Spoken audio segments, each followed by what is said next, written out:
All praise to Creator, peace and love to everybody, and nobody else.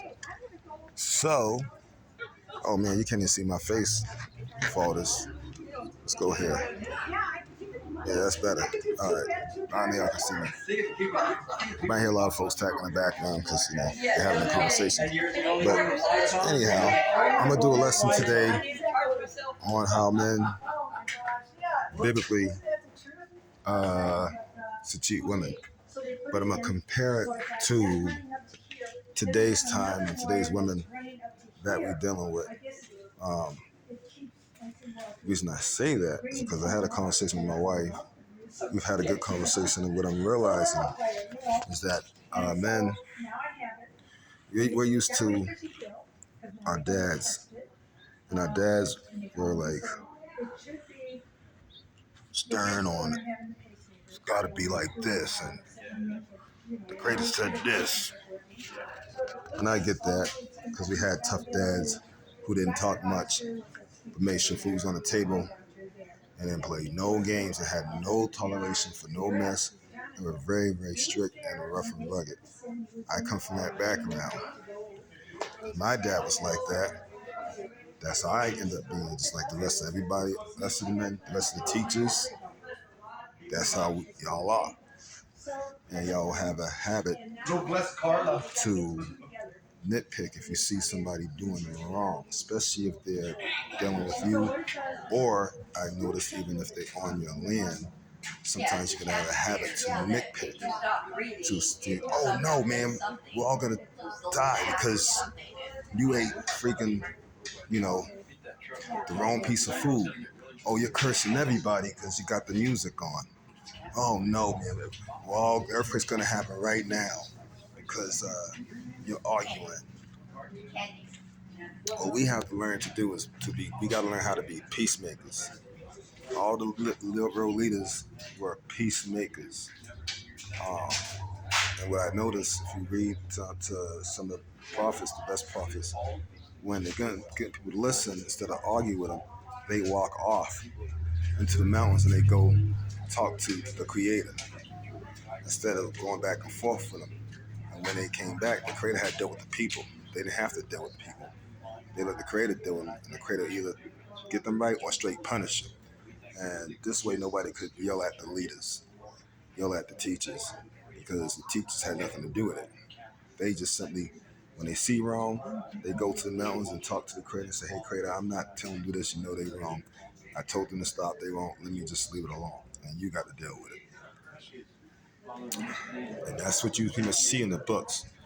What we're going to try to do is we're going to learn how we need to deal with not only with our women, but the people.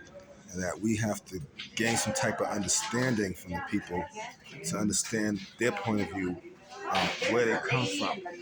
And also we should be, no matter if they wrong, if you wrong, you ain't wrong, they ain't wrong. It doesn't matter who's wrong. What matters is that if you're coming to the situation and you're apologetic, because they're going to want to blame you for everything.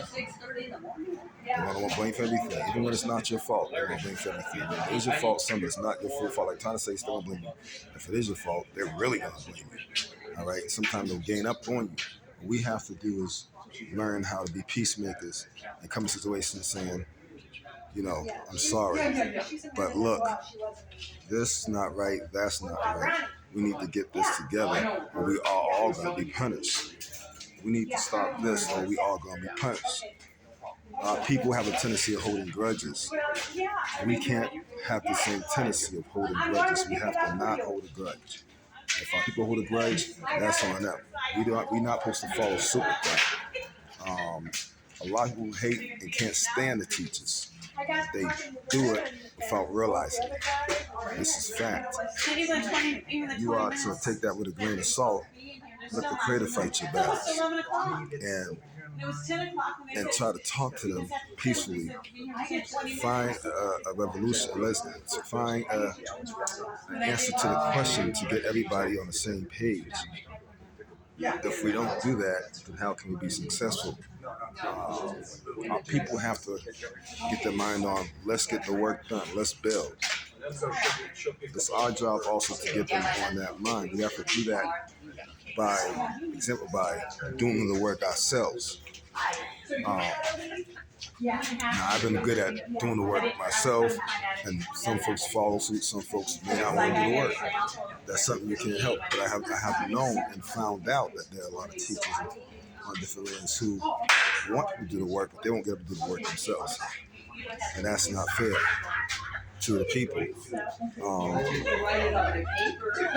have to be able to get your hands dirty. The fact that if everybody don't get up and do the work, then everybody's gonna be screwed. You don't get food if you don't plant it, you don't grow it, you don't till the land, you don't do the work. Yeah, you're gonna have blisters. You might get splinters. That's part of the job. That's what it is. Now, when it comes to our women, dealing with our women is going to help us deal with people. Because if we can learn how to deal with our women and the biblical sense where they don't feel underneath you, we'll be successful. Peace and love.